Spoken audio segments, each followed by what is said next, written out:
This is one of the cutest caterpillars I've ever seen. Here's what its day looks like. It wakes up, stretches, yawns, and then immediately goes to work. It starts by eating some of these tiny little green things that are on the leaf. And after it eats them, it looks around to see if there's any danger. If there is, it runs away. But if there's no danger, it continues eating until this leaf is completely bare.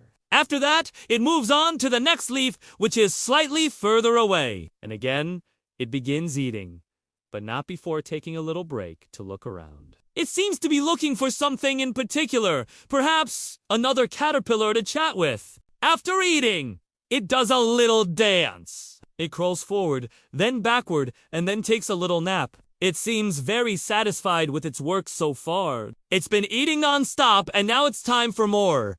So it crawls over to another leaf and starts eating. It seems to be enjoying this leaf in particular. It munches and even does a little wiggle dance while it eats. After it finishes, it does something very unusual. It crawls over to the other side of the branch and hangs upside down. I've never seen a caterpillar do that before. Usually they crawl under a leaf or stick their butt in the air, but this guy actually hangs upside down. After hanging for a bit, it crawls back over to the other side of the leaf and starts munching again. It eats and eats until it can't eat anymore. Then it takes a nap.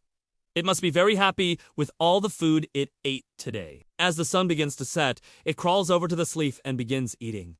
It seems like it's getting ready for bed. After it finishes, it crawls under this leaf and sleeps. And that's the end of its day. If you enjoyed this video, please give it a thumbs up and share it with your friends. Thank you for watching, and I'll see you next time. Most people don't know this, but the average caterpillar has a really tough life. For starters, they spend all day munching on leaves. They also spend a lot of time slithering around on the forest floor, looking for food and trying not to get eaten. And even though they're only 2 inches long, they have to deal with predators like birds, frogs, and even other caterpillars. Just imagine how terrifying that is. On top of that, they have to deal with the weather. If it rains, they can get washed away from their food source, and they have to start over. And if it's too cold or too hot, they might die. And as if all that wasn't enough, they have to find a safe place to build their cocoon.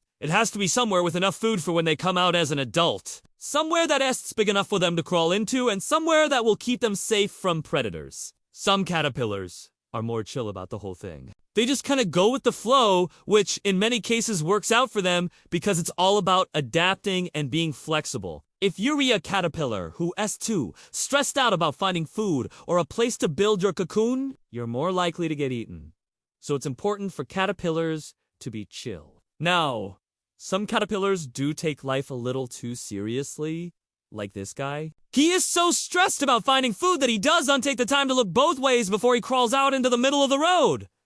As you can see, it doesn't end well for him. So yeah, being a caterpillar is not all fun and games. They have to deal with a lot of the same things we do, like finding food, dealing with the weather, and trying not to get eaten. But they also have to deal with things that we don't, like building a cocoon in a safe place. If I had to guess, I'd say that about 90% of caterpillars do only make it to adulthood because it's just so tough to get through all that. But the ones that do make it often live a life of luxury. As an adult, they don't have to worry about finding food or building a cocoon. They can just chill out and enjoy the fruits of their labor. And that's why